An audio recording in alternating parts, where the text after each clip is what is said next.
Hey guys, let's get more news about Miami Heat, but first, don't forget to subscribe and leave your like. Former Miami Heat forward Luol Deng responds to Gilbert Arenas' insulting remark.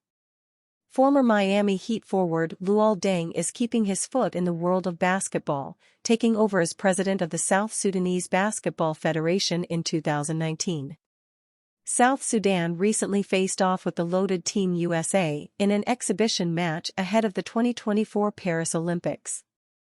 They almost pulled off one of the biggest upsets in Olympics history, but came up short 101-100.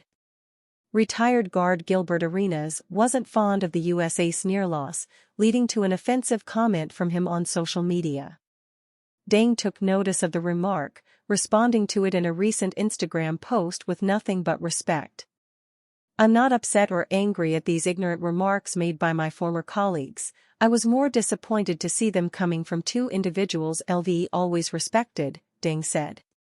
The two All-Stars faced off numerous times in their NBA careers, overlapping for more than half a dozen seasons. Although their success in the league was comparable, it's clear they are on different paths since retirement. As for Gilbert's comments, they were certainly more disrespectful and cruel, Deng shared. "Personally, I don't care much. I would never trade places with anyone, being African is special.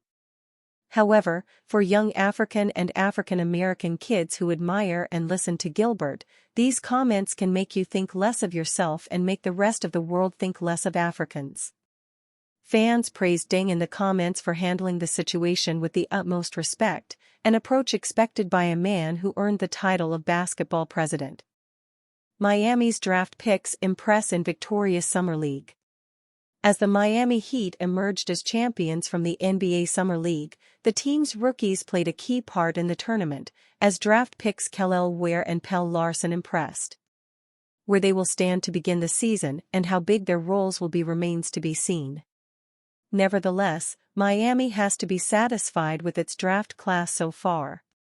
The Miami Heat Summer League squad is fresh off their tournament championship in Las Vegas. The Heat beat the Memphis Grizzlies in overtime to take it all with a 120-118, wrapping up a successful Vegas outing as the NBA offseason rolls on. What was much to the enjoyment of the Heat organization was the play of Ware and Larsson. Picked at the 15th and 44th overall picks, Ware and Larsson shined and showed signs that Miami did right in the draft.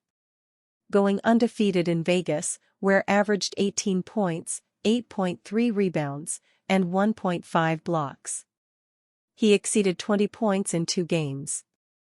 Larsson also showed his skill and even a little clutchness, nailing the game winner to beat the Grizzlies in the final game.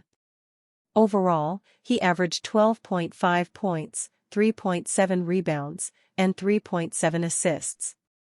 He scored 21 points in the semifinal game against the Golden State Warriors. Were impressed on both ends of the floor.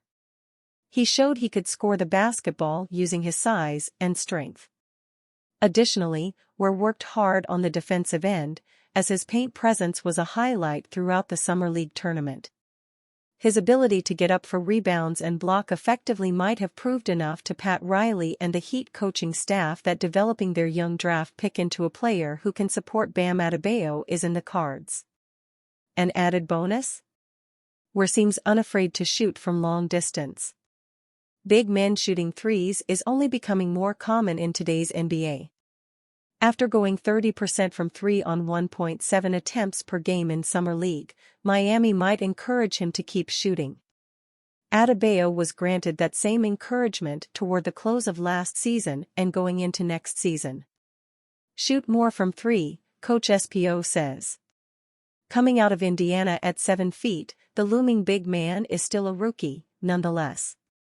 Development will be a huge factor during the upcoming 2024-25 regular season. However, judging by what Ware has laid on the table thus far, the potential and skill set are undeniably there. Miami's first-round draft pick may find playing time this season and grow into an impact player for the Heat. If knocking down a game-winning shot to secure a championship has any stock, Pelle Larsson did his part. His big game in the win against the Warriors that propelled them to the final match against Memphis was a great display of Larsson's shooting and mentality.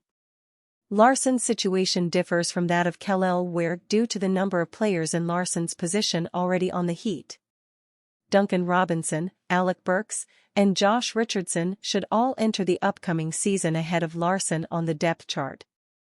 Robinson isn't losing his roster spot anytime soon, and it's safe to say that Miami didn't sign Burks to play end-of-the-bench minutes. The team will expect him to produce and play big minutes, even if they're off-the-bench minutes. Richardson might be the wild card here and could be Larsson's really only competition. Nevertheless, the rookie draft pick out of Arizona will have to earn his reps, and the best way to do that is to do what he has done thus far: make timely shots and knock them down. Miami Heat urged to trade for $160 million best wing option amid offseason. The Miami Heat could be in contention to land an impact player after a quiet offseason so far. The Miami Heat need to do something if they want to compete with the other top teams in the conference. In search of players to improve the roster, Isaac Gutierrez of Bleacher Report listed 10 trade targets for the Miami Heat, including the best option in Jerami Grant. Jerami Grant, this is probably the best option, I think, Gutierrez said on July 23. He makes $30 million a year, he's 30 years old. If you make that play, it's because you believe he can make the difference between you being a play-in team and you being a top 5 seed and trying to compete now. There have been rumors about the Miami Heat's interest in Grant, who could be the player the team is missing as a 3-and-D wing. According to Jake Fisher of Yahoo Sports, Grant was on the Lakers' wish list before the draft. NBA. Jerami Grant, a client of Clutch Sports CEO Rich Paul, is considered another possible addition to the Miami Heat wish list, according to league sources, Fisher wrote on June 24. Even though the draft happens and the Miami Heat don't make a deal for Grant during it, there is still a path to sign him. They have 2 tradable first-round picks and multiple pick swaps to interest the Portland Trail Blazers. If there is one concern about trading Grant, it would be his contract situation. He signed a 5-year, $160 million contract last year and is expected to make more than $32 million in each season from 2025 through 2028. Trading Grant under the new apron rules would make it difficult to build the rest of the roster. Sports Illustrated's Matt Levine wrote that his contract is one of the worst in the NBA and that being stuck with it would be detrimental to the Miami Heat's future. Giving up multiple draft picks for a player like Grant would be detrimental to the team's future, Levine wrote on July 8. Grant is a good player, but his contract is one of the worst in the NBA and the Miami Heat don't want to be stuck with him. Sean Devaney of Heavy Sports spoke to an executive about his contract, and the executive also believes his contract is an issue. Not with his contract. He's going to make $30 million next year, $32 the year after that, an executive said on July 8. So he has 2 more years. You can't pay your third choice $34.35 million. If Portland wants the Lakers, the Heat, any of those teams to take him, they have to recognize that. The Lakers are in a position where they may have to take some risks with James and Anthony Davis getting older, so Grant may be the best option available. He averaged 21.0 points and shot 40.2% from three-point range on 5.1 attempts per game last season, which would help the Lakers improve behind the arc. And you fan? What do you think of the situation of Jerami Grant? Leave your opinion in the comments.